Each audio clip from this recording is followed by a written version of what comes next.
So when I went to college, went for a BS in finance. I worked for a year down on Wall Street for AIG. I freaking hated it. I was working in reinsurance accounting. For those of you that don't know what reinsurance accounting is, you're not missing much. It's like watching paint dry, bro. It is painful. I lasted a year. And then I said, Dad, can we do something? I want to buy your restaurant that you have, or let's go open up another one. And now, Escaping the Drift, the show designed to get you from where you are to where you want to be.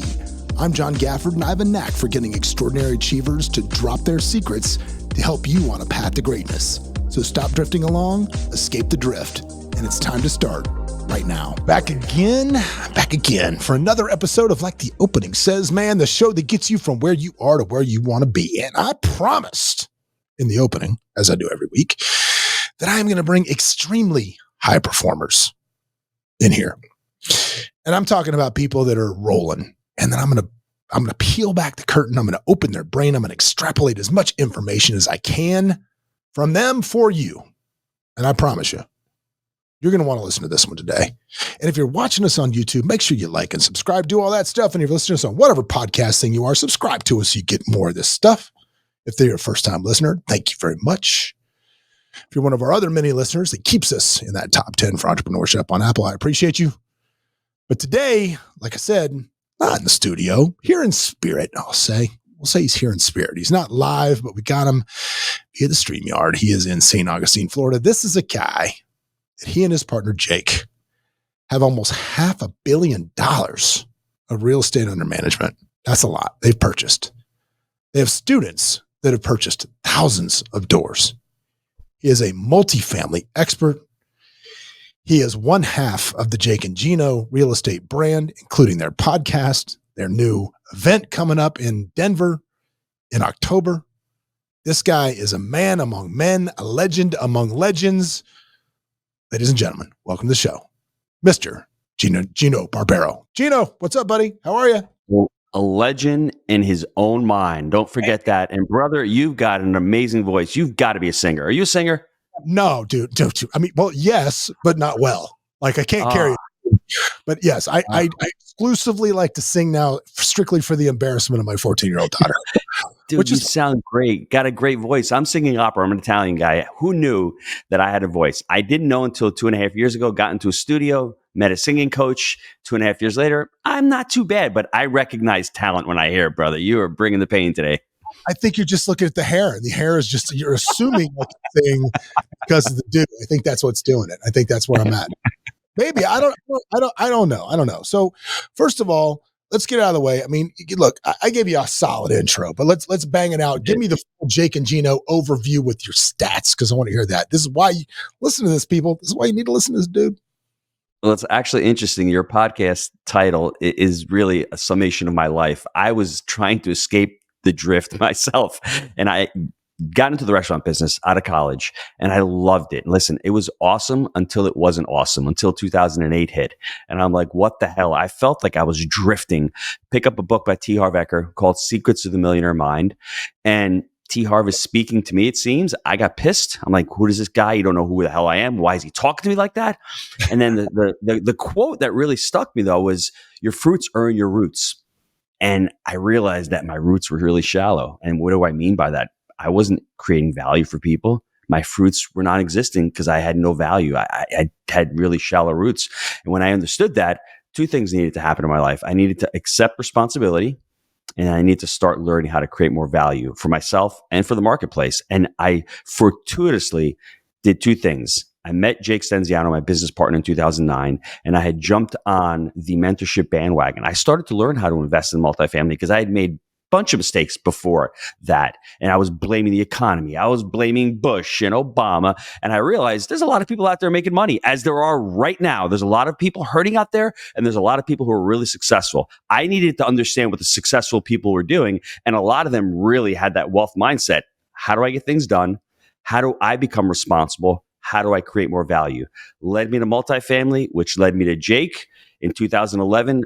Thankfully, Jake moved down to Knoxville, Tennessee. And I was like, Jake, let's start looking at deals down there.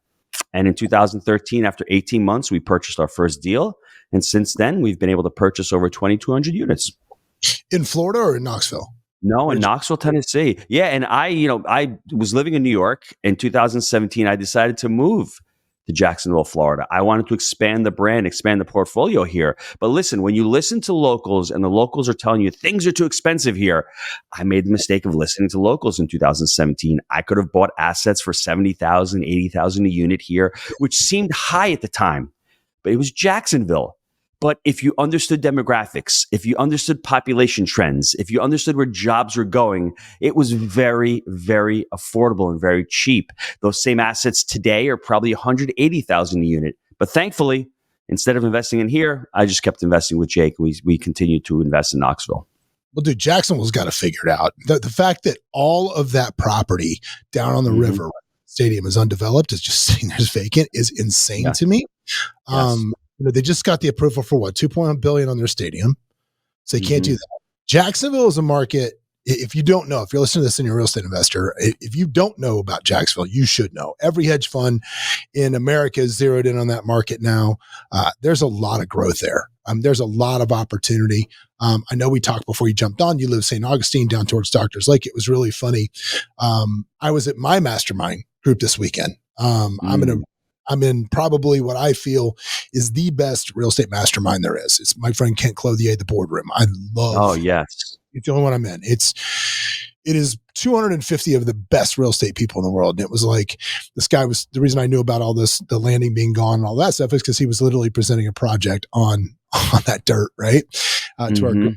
He was talking about, there's just nowhere to go. If you live in Jacksonville, you live there, you live in South Jack, there's nowhere to go. And I'm like, well, you can go to Whitey's Fish Camp. And he was like, what? How do you know about Whitey's Fish Camp? I'm like, I'm a Floridian, buddy. I just live in the desert. Don't kid yourself. I've been around down by Doctors Lake there, but yeah, it's such a great and interesting market you're in to buy stuff down there. So let's go back a little bit though, because I want to back up. Let's talk about you got in the restaurant business. Is this what your family always did? Is this what you just wound up in? Did you start bussing tables and turn on, all of a sudden you're like, oh shit, I'm running this place and I'm trapped? What happened? I was 8 years old, going to work with dad at a restaurant, working in the kitchen. I would walk in. I always remember this, walking in New York, we have the best bread, the best pizza, 8 years old. And you fall in love with the business because it becomes part of you. And you think every kid goes to work with their dad at the restaurant. And it just became part of my life. 14, 15 years old, working on the weekends, working in the kitchen with him. And I just became a hard worker. It just became ingrained in my DNA. So when I went to college, went for a BS in finance, I worked for a year down on Wall Street for AIG. I freaking hated it. I was working in reinsurance accounting. For those of you that don't know what reinsurance accounting is, you're not missing much. It's like watching paint dry, bro. It is painful. It lasted a year. And then I said, Dad, can we do something? I want to buy your restaurant that you have, or let's go open up another one. And we decided to open up another one. But back in the early mid-90s, there wasn't as much competition. Food choices were a lot different. People actually waited 30 minutes for a table. People actually came in and enjoyed food. And it was just a completely different model. Mom and pops back in the 80s and 90s could do really well. They could make a lot of money. I think everything changed once the internet came on. Grubhub starts coming.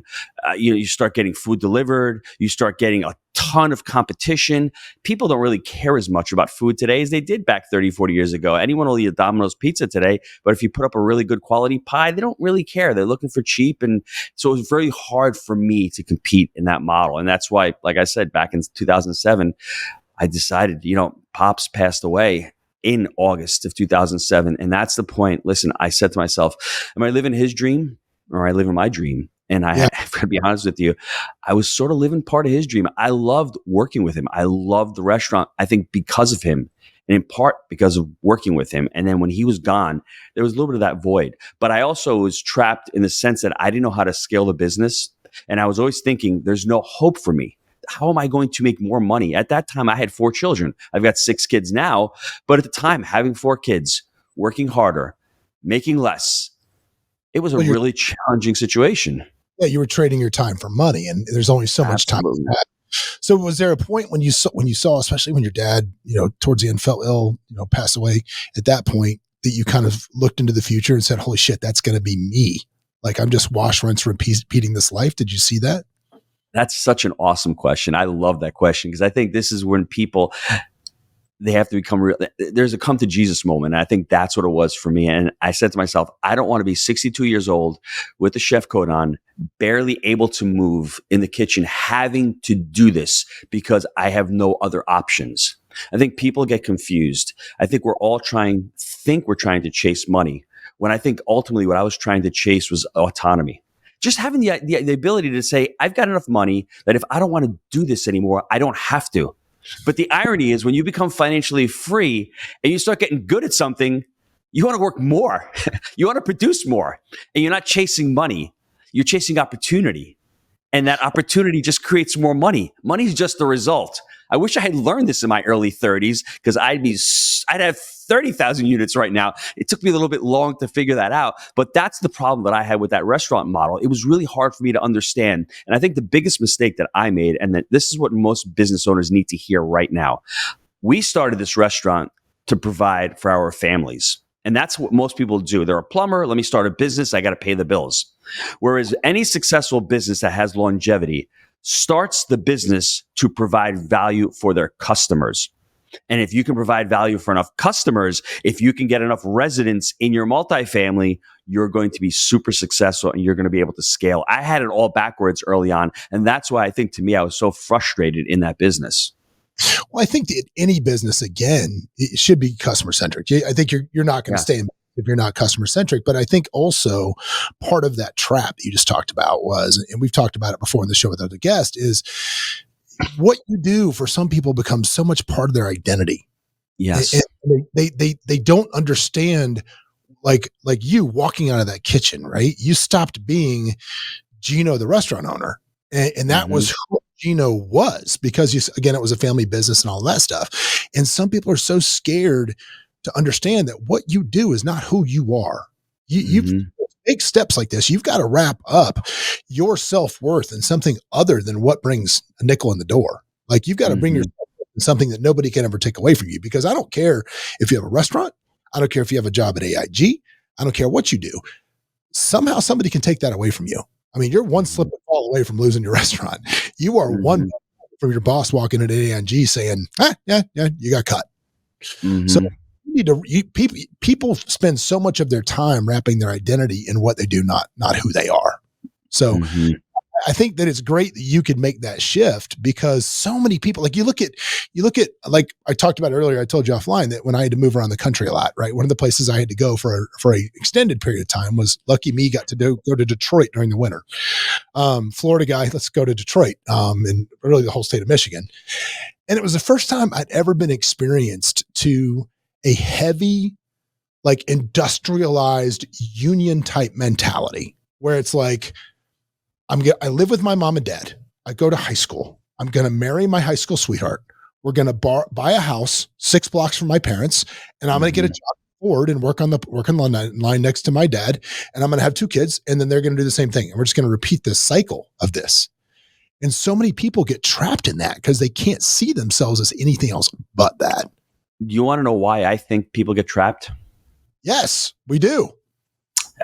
This may be difficult for people to, I guess, hear or understand or even to assimilate, but I think a lot of us need to be a little bit more loving to ourselves. We need to be a little bit more compassionate to ourselves. And it may sound crazy, it may sound a little woo-woo to you, but I've been doing a lot of work on myself and going back to when I was a child. And listen, we all have traumas. And I'm not just talking about, severe traumas. We're talking about getting bullied, parents yelling at you, things happening in your life, and you carry that into your adulthood. And for myself, getting older, just not having enough compassion for myself, always beating myself up. And in a way, it's great because I need to motivate myself and all. But in another way, sometimes just having a little bit of self-love, a little bit of compassion, it's okay. And that's why we wrap ourselves in our identity. That's who we are. We need to be the biggest. We need to be the baddest. I need to grow this company. Well, take a step back and ask yourself, why are you doing that? I mean, it's not a right or wrong answer. Just, are you doing it for the right reasons? Or are you doing it to show your dad that you're not him? Or are you parenting your kids that way because you want to show your parents that you're different than them? Understanding that and getting back into your childhood and what the things you heard and the things you learned, do you have to be that person? And most people aren't aware of this. They're not conscious of this. They just go through life. You said they're in the drift and they're in the moment. And for me, the revelation was going to coaching school. I became a certified life coach, and I didn't do it to become the life coach. I did it for the self-development. And that really, really, truly helped me out. As far as why am I in this restaurant? Should I be doing this restaurant? No, I'm doing it because my dad did it. I don't really like it. I'm not being an entrepreneur in this venue. What can I find? Well, this multifamily thing is friggin' awesome because I can create wealth. I can build a portfolio.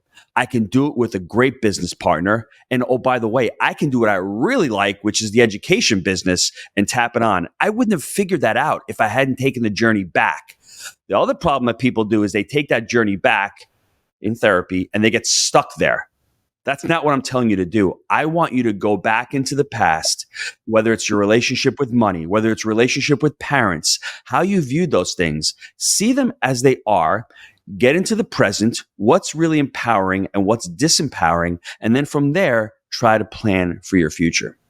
Well, you're exactly right. And I was at an event maybe last month, I think it was, and Richard Childress, who's an NBA player, has an investment company for a lot of pro athletes. And I was at his event, and there was a lot of guys there. It was like money managers, family office guys, and then pro athletes. That's who was at this thing. And me. And anyway, so I'm watching a panel, and it was Eric Red, Meta World Peace, the basketball player, and then yes, played the Knicks. Yes. Yeah, and then a major league player. I don't remember who he was.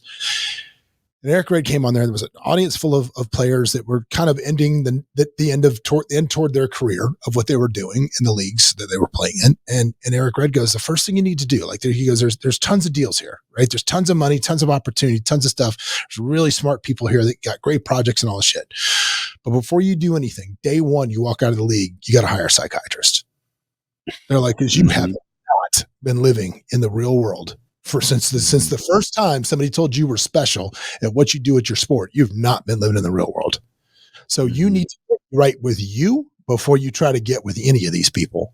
That's right. Of course, all the money managers like, but he was right. He was exactly right. And the other thing that you need to understand, I think all these athletes and anybody listening to this is we have to understand what our relationship with money is. Everyone has a different relationship with money. For some people, I think multifamily is one of the best vehicles on the planet. Tax advantages, cash flow, appreciation. But for somebody who likes action, somebody who wants to wheel and deal and do transactions daily or weekly, multifamily may not be the opportunity for you. I mean, Jake and I, we do 2 to 3 deals a year. We've done 3 deals this year. 150 units. Last year, we did 3 deals, 300 units. We're not doing deals every day. It's a little boring. Creating wealth long-term may be boring and slow for some people. So if you're that kind of person who wants action, and then once again, go figure out why that is. Are you gambling money? Are you investing? Understand what your blueprint looks like. And that's important. I think that's what they were saying there. Listen, you've been so super successful in what you've done. Separate that away from money because that has nothing to do. You're amazing as an athlete. Understand now that you need to find somebody who's going to help you manage your money. And if you're on the same page with that. Well, let's talk about multifamily. Let's jump into it because, they say that you find out who's skinny dipping when the tides goes out. Tide's been out. Yes. The debt markets have crushed, I think, the multifamily syndicators. I think there's a lot of blood in the water from these syndicators that ran their performance based on the fact that they thought they could refi at this point, and they have not been able to. And it's a real problem for a lot of projects. So that point taken. Number one, how are you still finding deals to buy? Has your box changed? Is your risk changed? What's going on? I like to say that I have a life before Jake and I have life after Jake in real estate and in investing. When we started buying deals, we figured out this framework of buy right, finance right, and manage right. And I think this can cross over into single family, self-storage. And if you follow the framework, and I'll go through all the 3 points real quick because it's important for your listeners to hear how we've been able to avoid all these mistakes. Listen, I made the mistakes in the last market cycle. The financing component is one of the biggest components. We like long-term fixed rate financing. I don't want debt coming due in 24 months or 36 months when we have shortages of material, when we have labor shortages. Things are a lot harder. When you're under pressure, it's very challenging, especially if you're a novice or you don't have operations under control. Now, bridge financing is a great tool when you know how to use it. Big mistake for a lot of syndicators out there. Jake and I have not used short-term bridge financing. On the last 3 years, we've been able to use credit unions and community banks. 5-year terms gives us a lot more runway, and we're buying deals based on actuals. And listen, this is the problem that happened in 21 and 22. People were buying stabilized assets on bridge financing. That in and of itself, looking back, is an absurdity, right? But you can't blame investors because interest rates were so low for so long. Private equity gets into the space. All the money's flowing in because the cost of capital is so cheap. So for you to compete, you have to take on risky debt. You have to start stretching that first pillar, which is the buy right criteria. All of a sudden, if you don't understand your buy right criteria, you're going to make a ton of mistakes. And the buy right criteria, unfortunately, it's changing as the market cycle changes. When Jake and I started back in 2011 and 2012, it was a heavy buyer's market. You could buy a lot of old assets, C's, C minuses, for a great price per unit because they were just on sale. But now, as the market cycle is lengthened, now it's more of a flight to quality. And this is a problem with a lot of the syndicators over the last 2 or 3 years. They were buying 4 caps in Dallas for C minus properties. 4 caps, when the market ends and the music stops, become foreclosures. And that's what's going on right now. It's very simple. It's just, and it's following the market cycle. And I hope anybody listening to this, we're going to have this cycle repeat in the next few years. So right now, our buy right criteria is newer assets, 80s and newer. We like brick buildings. We're in the east part of Tennessee. We like the Knoxville market. We like median incomes. Think about that. People are just buying deals because it's a great deal. You need an asset with a median income of a certain number in your market. For us, it's at least $50,000 because we want residents who can pay. We want better neighborhoods.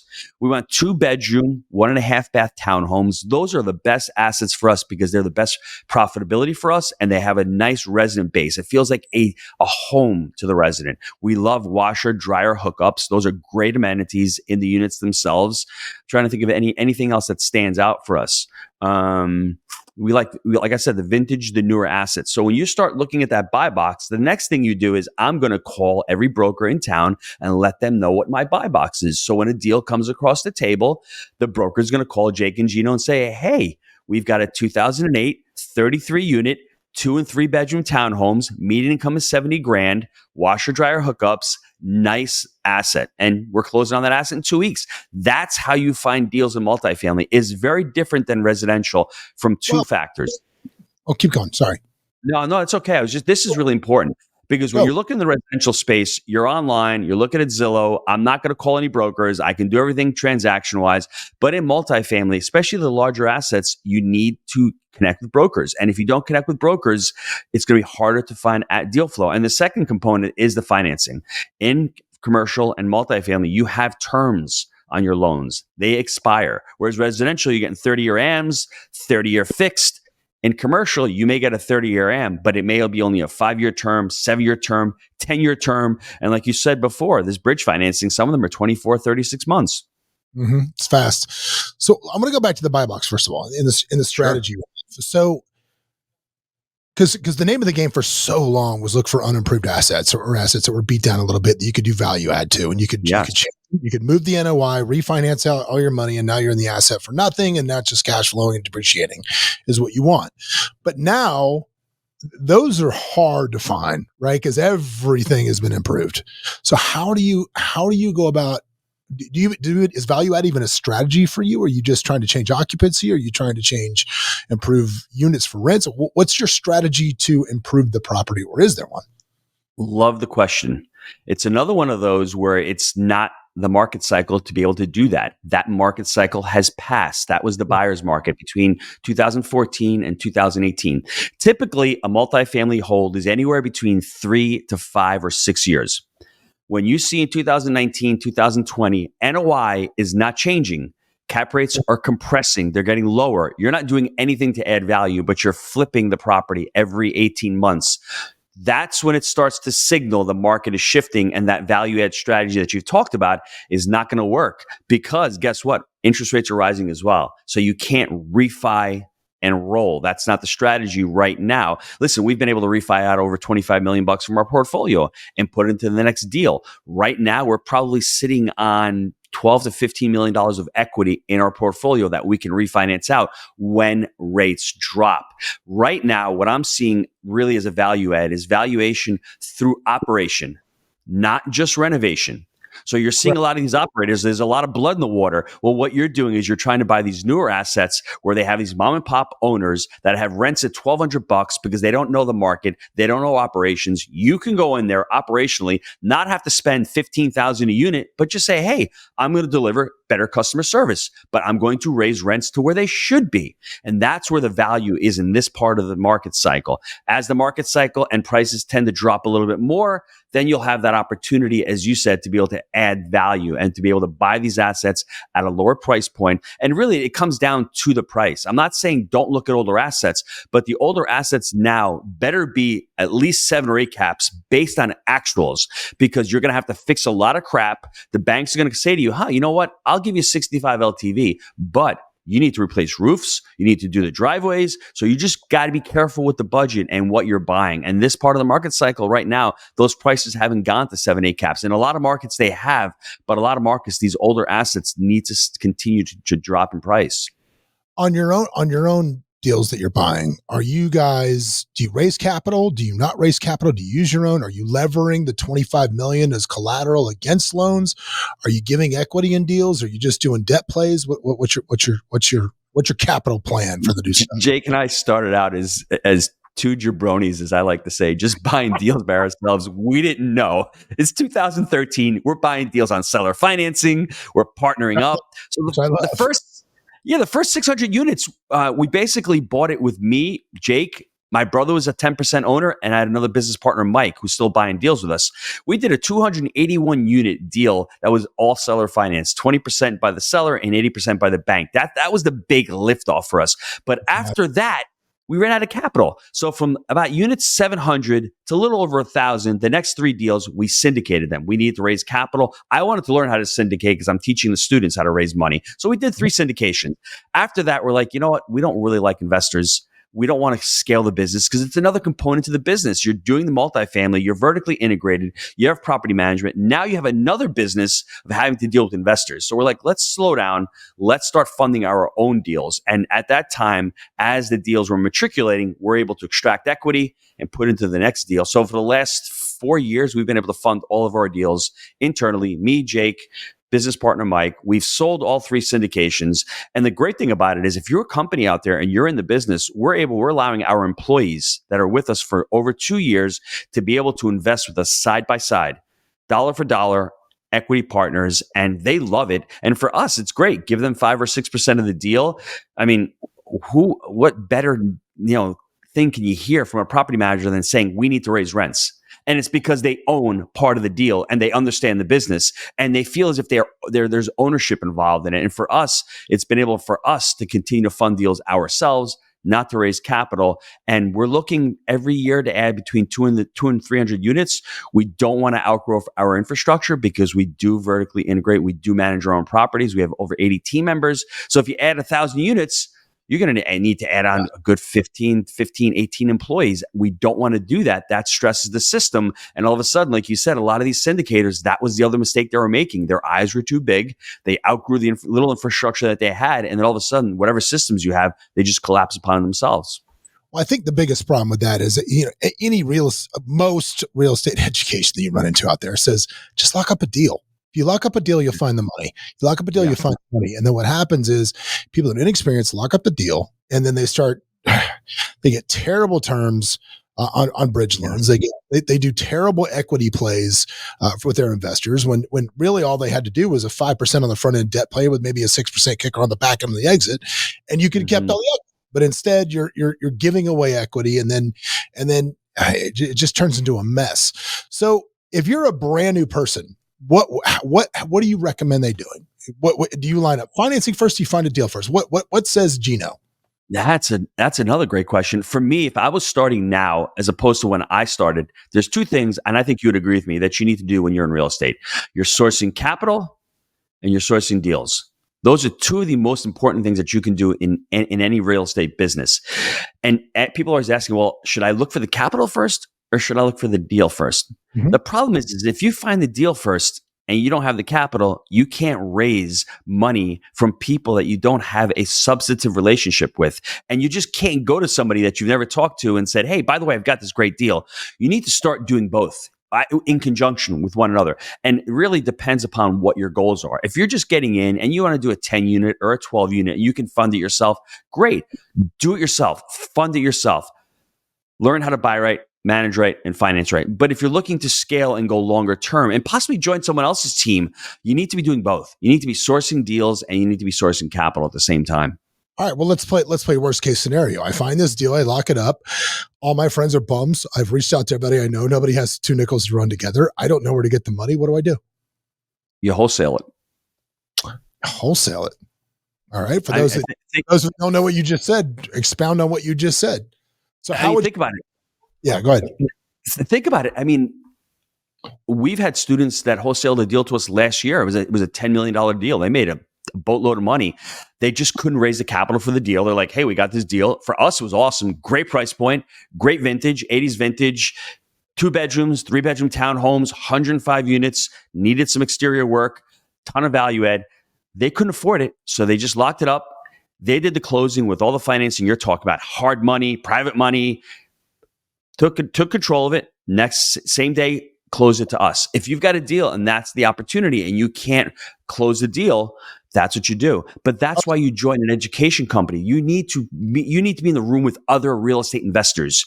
You need to be not talking to Uncle Jim and Aunt Mary because they know you as Gino the pizza guy. Why am I going to invest with Gino the pizza guy? But by my second or third deal, all of a sudden Uncle Dino is going, hey, Gino, what are you doing there? Can I invest with you? On the first one, it's a little bit hard, but on the third or fourth one, they're going to come knocking on your door and saying, what are you doing over there? That's funny you say that. You're exactly right, because everybody has that uncle that knows everything they do. And it's like in residential real estate, the worst thing you can see is the father of the buyer walk in for the inspection. Uh-huh. So, question on your students that you teach, are you having them write those contracts when they're trying to lock this up and/or assignee, or are you teaching that double? That was a double close what you just described. That wasn't so they didn't really wholesale it to you. They wholetailed it to you, if you will. Yeah, exactly. I mean, but it's not. It's pretty. I want to say rare. It's not rare, but it's uncommon to do wholesale deals of that size. I'm teaching students how to buy, manage, and finance, and the whole idea is in our community. Jake and I, we don't raise capital from our students. So when a student joins the community, it's open source. They're raising money by themselves, amongst themselves. They're partnering up together. So they're putting balance sheets together. They're finding a deal. All of a sudden, I've got this 100-unit deal. Where am I going to find a $2 million? Well, you've got 1,000 students in the community. We have, on-site events that students to get together and network. I'm putting students together. So it's one of those things where when I started a multifamily, there was no such thing as a co-GP. Basically saying, hey, I'm a person.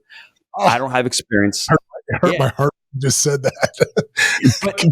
but hear me out for a second, because this is a way that you can get into an opportunity, and you're finding an operator who's obviously they need to have experience. They need to have gone through a couple full cycle deals. You need to get on their team, and you need to be able to provide value to the team. You can't get compensated by just bringing capital. But if you do have capital and you want to get on somebody's team and you want to be part of that team, that's another way to do it. I mean, that's another way for you to start, because you're leveraging another person's talent. You're leveraging another person's experience, another person's business plan. If you can't close the 30 or 40 units, but you know that somebody has it and you can help them close the deal and you can get on their team, that's another way. And a lot of people have been doing that over the last 3 or 4 years. Well, just for people that are unfamiliar, let's explain what the difference is between GP and LP, which I think you probably should want to do. As soon as you said co-GP, it hurt my heart a little bit, because that's like, no, let me just have half your kid. What? No. You come over them sometimes, so they're not going to cut them in half. I'm not doing that. Explain the difference. Well, it's interesting.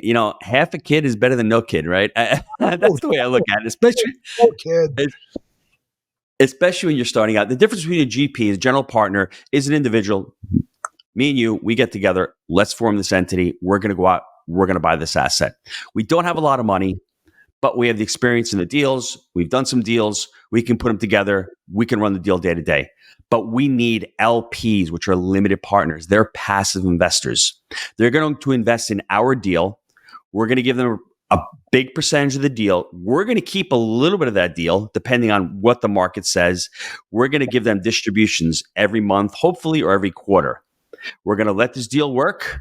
And at the end of the deal, whether it's 3 or 5 years, hopefully, I'd love to see a refinance. But if not, we're going to sell and we're going to split the proceeds. Now, it's great to be a general partner because you collect fees, something like an acquisition fee, where you're charging your limited partners, your passive investors. So you're charging asset management fees. And it's a great business. But the problem is, and this goes both ways. You may be making fun of GPs and LPs, but I've created a program called Passive Investor Pro because LPs, passive investors, their problem is that they had a ton of money. They needed to find a place to put it. And the first thing they said was, I need a deal. Where can I put my money? Whereas the first question they should be asking is, I need to find a really good sponsor. How do I do that? Because when you're investing passively, the deal doesn't really matter.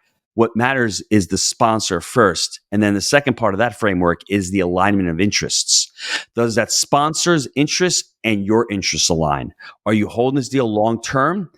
Is that sponsor putting any capital into the deal? Does the sponsor's timeline fit with yours? Do you like that sponsor's business plan? If your interests align and you like that sponsor, then let's start talking about the deal, about buy right, manage right, finance right. Don't do it backwards. And that's why I've seen a lot of LPs get in trouble. And the problem is the LPs have been funding these crappy deals by GPs, and now they're up in arms saying, well, these GPs are screwing me. I'm not getting, well, did you read the underwriting? Did you understand that 20% rent growth ain't going to happen for the next 4 years? You can blame GPs all you want, but you did not do your due diligence. And I want to teach LPs how to do their due diligence so these crappy deals don't get funded and this pricing starts to drop and come back more in alignment to where the market should be. Well, that was going to be my next question is, give me the 3 biggest red flags an LP should look for a bad spot. Oh, that's awesome. I love that. For me, the mistakes that I made as an LP back in 2005 on my very first deal was not vetting the sponsor, not understanding. And I don't care if they've done a couple deals and gone through some, full market cycles. I want to know their business plan, their implicit business plan on how they're going to return my capital. I want to look at their underwriting and I want to make sure that those underwriting is conservative. And you need to have a coach or you need to have somebody who understands underwriting teach this to you. That's the important thing. Number one. Number two, I like to see that group have some of their own money, capital into the deal. Because if something goes wrong and they're vested in this deal, they're not just going to walk away. They're going to try to make you whole. That's important. And I think the third one, there's so many here. But like I said, the third one is don't focus just on the deal. You need to focus on the sponsor itself. And if you don't focus on the sponsor, and I mean, there's so many here, but looking at the sponsor's team, making sure that you vet the sponsor's property management company, the sponsor's CPA, and all of the sponsors, all of the people that make up that general partnership team, you need to vet them. That's really important. You got to make sure that every single person who's on that deal, you understand that they've got experience and they've done this. All right, next question.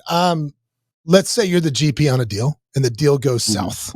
2 schools of thought. One school is it's investment. You knew there was risk, blah, blah, blah. Or it's very important to make everybody whole. Which way are you going?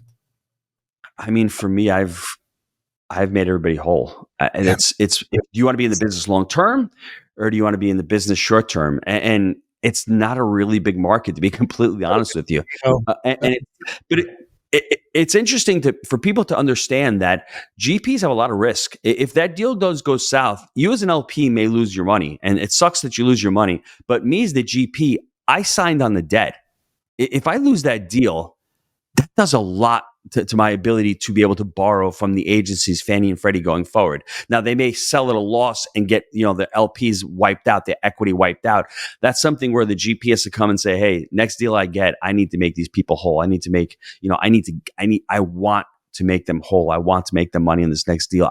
I would try to make them whole if it was me. Yeah, dude, it's never an easy thing to do. I raised a bunch of capital for a vulture fund in 2015, maybe what it was. And then the partner that I had ended up losing it, I guess, and going a little screwy and Bolton Town. had to make $750,000 right on that. And it wasn't a good day, but I made it right. Cause again, just cause he hauls ass out of town, I'm still doing business here. I gotta be here. Yes.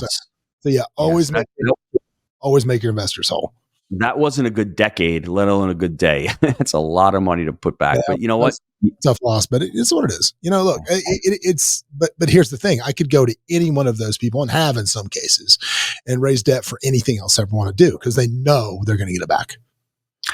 That brings up a good point. You asked me something that an LP should ask. You should ask a GP, when was the last time you lost money? And if a GP's never lost money, you probably shouldn't do business with them because they haven't been in business long enough. And then, by the way, what did you do once you lost the money? What was the communication? How did you rectify the problem? Did you just walk away or did you make them whole? And I'm not saying there's a right or wrong answer, but you'll get that feeling if you feel as if that person is in alignment with you. Oh, dude, I've seen that happen so much in the last, because here's the deal. I've taken some flyers on not even real estate deals. These are angel investments in different companies that I got in with some other guys, and we just did some investments with some people. And some of them win, some of them lose. It is what it is, and you're never playing. You're not playing huge dollars, but it's a decent clip of money. And it always seems like when they go south, you stop hearing you stop hearing, right? Yes. Like, oh, hey man, did you get an update this quarter? I didn't get anything. I haven't seen an update, dude.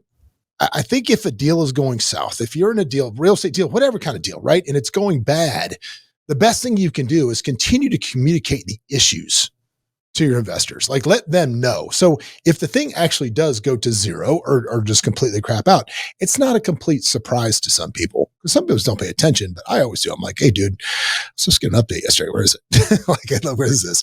So, I think that's the same in any business. Like, if your customer is asking you what's going on, you've screwed up. During COVID, I don't know if anybody remembers this because it seems like it was 100 years ago, but those first 60 days of COVID were, I don't want to use the word frightening, but all of a sudden, are people going to pay?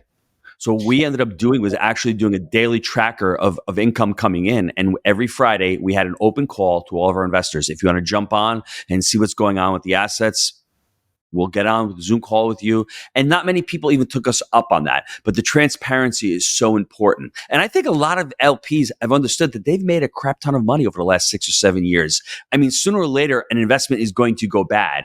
And if you explain that to them and say, hey, this one we lost out, next one I'll get you. But if you just hide in the sand and run, that LP goes around the water cooler and starts talking to other LPs. And then all of a sudden, Gino is blackballed and you ain't doing business with any of those LPs anymore. So just be careful. Yeah. I mean, I know some guys that I used to run in the same circles as them that, I mean, you're talking about massive losses over the last 12 months. And these are guys that have just been smashed across social media I don't think they could raise a stick of gum anymore. I think people are just like, the word is so far and wide on these guys just being screwy that they couldn't raise a stick of gum. So if I'm a brand new investor, would you recommend starting out to a brand new investor going right into multifamily, or maybe try single family first? What do you recommend? I'd recommend understanding what the goals are. I mean, if it's just to get your feet wet and to start, I think single family is great.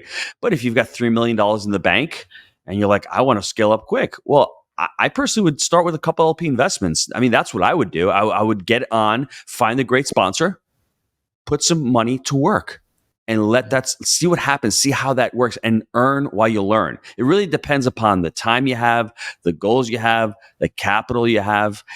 I mean, if you've got 20 years of experience but no money, those 20 years of experience in real estate can help you out by getting into seller finance deals, by providing sweat equity, by finding deals. And if you can find deals, that's where the value is today. It's still the value today, believe it or not. If you can find those deals when you have a big enough network, that capital will flow. So for me to say just starting out, I mean, single family is always the easiest thing. And I see most investors, myself included, when I started back out in 2007, I went up to Rochester, New York. I bought the duplexes for $60,000. They were in a D area, $20,000 median income. Cap rates were 32. But it doesn't matter what the cap rate is because they don't pay. You're not making any money. So it's one of those things. Just be careful about pricing and understand what your goals are. Dude, it's so funny to stay humble and always be learning and always want to learn things. I was like I said earlier, I was at my mastermind this weekend, so it's fresh on my brain if I keep bringing it up because I literally just got back. But a guy that was there for the first time, I'd never seen him before. I won't say his name. Super nice guy. This guy was awesome. Knew nothing about real estate. The guy was exceptional at what he did. His little niche in the world was exceptional. And when I asked him, what are you doing? Why'd you come? Blah, blah, blah. He's like, because I'm sick of paying, quote unquote, $2 million a year in taxes, is what he said. And his first deal is a 46,000 square foot building where he lives. That is the first deal he's doing, because he got with these guys who are like, what the fuck are you doing? No, we got to go. We got to spend some money. We got to go. Mm-hmm. So again, understanding your needs, be it cash flow, or in this case, massive tax bills that had to get cured up. Understanding you don't know what you don't know is clutch. So let's shift gears a little bit and talk about, I know you got the book coming out. Let's talk about the premise behind the book and what you're trying to accomplish with that, because I think it's kind of similar to what I'm doing, which I love. So let's talk about that. We interviewed a gentleman named Ken Honda, I think, who wrote the original Happy Money book. He sold over 8 million copies. And during the interview, he's like, you need to write a book called Happy Money, Happy Property, Happy Legacy. I'm like, I like that, but I don't want to write about multifamily. I talk about it every day, and it's really just a vehicle. I said, I'll write Happy Money, Happy Family, and Happy Legacy, because I think all three of them really combine so well. And when I talk about happy money, I don't mean that money is going to make you happy. The idea of happy money is the energy around the way you've actually earned the money and the way you spend the money and the way you view the money. I used to view money as unhappy with thinking back at the restaurant, because I hated going to work there. It was unhappy. I was earning unhappy money. And how many of you right now are doing that? You're earning money. You're working in a place you don't want to work to. That's unhappy money. But for myself, being in multifamily and having the Jake and Gino community, I'm attracting happy money. And I think once you start to understand that and understand what money is, it's just a tool. It's just an amplifier. Everything for me, at least, started shifting, and being able to create a happy family. I mean, that's what being an entrepreneur is all about. We're all talking about time freedom and life freedom. I just wanted to create a business and have my family involved in it and grow my family within the business. And I think that's what a lot of entrepreneurs do. I never wanted to lose sight of that. I started a podcast with my wife, Julia. It's called the Julie and Gino Podcast. We don't monetize on it, but it's part of our family and we freaking love it. And the third component is happy legacy. And as you had said before, I don't want to raise screwed up kids who feel entitled. And when you see people like that with their children, that they're giving money away to charity and not leaving it to them, it's because they failed. It's because they failed as parents to incorporate that happy money into the happy family and to be able to create a legacy to leave to their children, not only of leaving them a legacy of money, but leaving them a legacy of their values. And my values are hard work, integrity, faith, being honest. All of that I want to teach to my kids, and I teach it to them daily, and I live it, not by my words, but by my actions. And if you can create that kind of legacy and working and teaching your children about money, because my ultimate slogan is people with financial intelligence can change the world for the better. I truly believe that if more people were financially intelligent in this world, we wouldn't even have a presidential debate right now. There wouldn't even be a choice, because we understand the differences between the platforms with taxes, with jobs, with regulation, whatever. If more people had that, and I want to teach that to my kids, and the legacy comes through the books, it comes through the family meetings we have. It comes through the family vacations. It comes through the monthly calls that I have with my bookkeeper, and all of my children are on there. It comes through my kids investing in my deals. I told you that my son has 8 K1s. He also has his FFL license, his federal firearms license. He's only 22 years old. I had the ATF up here about a year ago in my office interviewing him. I mean, I don't know how many 22-year-olds get interviewed by ATF. That was a pretty mind-blowing experience for me. He opens up his own LLCs. Probably a lot, but not for the right reasons. Well, this was the right reason, but that's what I'm saying. That's the legacy that I want to leave. I want to leave them to be able to be financially independent, to be able to make their own decisions. And it's incumbent upon us as parents to be able to teach them. They know nothing. They're a blank slate. Let's teach them. Let's guide them into the legacy that we want to be able to leave for them. So what do you think if you had to pick 3 best things you've done with your kids to get them on the right track? What are the 3 best things you've done? I'll give you mine. I'll tell you mine, because I can give you 2 that I know off the top of my head. The third one, I might think about it. So the first one is stole from Tony Robbins, but when they were little kids, like kindergarten, first grade, whatever it was, we had a time clock. So I bought an old punch-in clock with the cards and put it in the and put it in the kitchen there. And I said, your job is to go to school and get good grades. That's your job. And you punch in and you punch out. At the end of the week, I'll give you like $1 allowance for that, or $2, whatever it was. And if they didn't punch in or punch out, I'd look at the card and be like, well, where were you on Wednesday? I don't know what you did. They're like in kindergarten, so I know my wife's trying to pay them off. And I'm like, no, I'm not paying for Wednesday because you didn't clock in. I'm not. This is how I know where you are. You don't clock in, you don't clock out, I don't pay you. That was exceptional when they were very, very little. And then when they were maybe 8 and 6, we bought vending machines, and they run the vending machines in my offices. So that's their business. They do inventory, accounting, marketing, all of it. And they have since they were little. And now, leading up to now, my son actually now works for me, which is great. He does, I pay him what the law will allow me to pay him. I wish I could pay him less.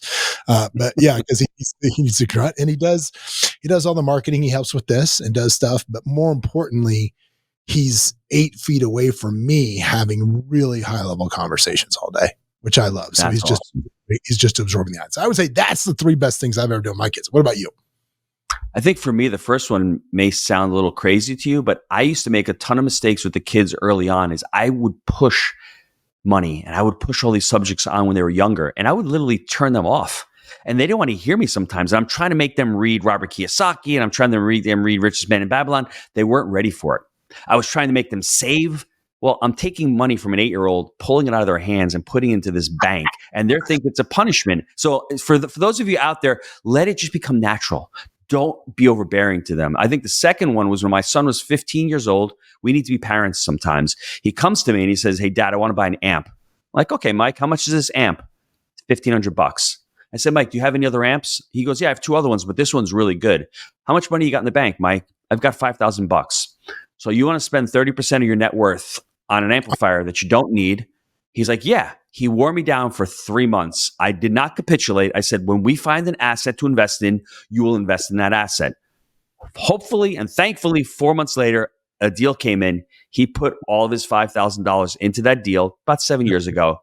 Within 7 years, that deal has literally created him to become an accredited investor. We've been able to sell assets out of that, continue to refi. So if any of you out there say, "I don't have a lot of money to invest," it's not the amount, it's the habit, it's the muscle that you need to build.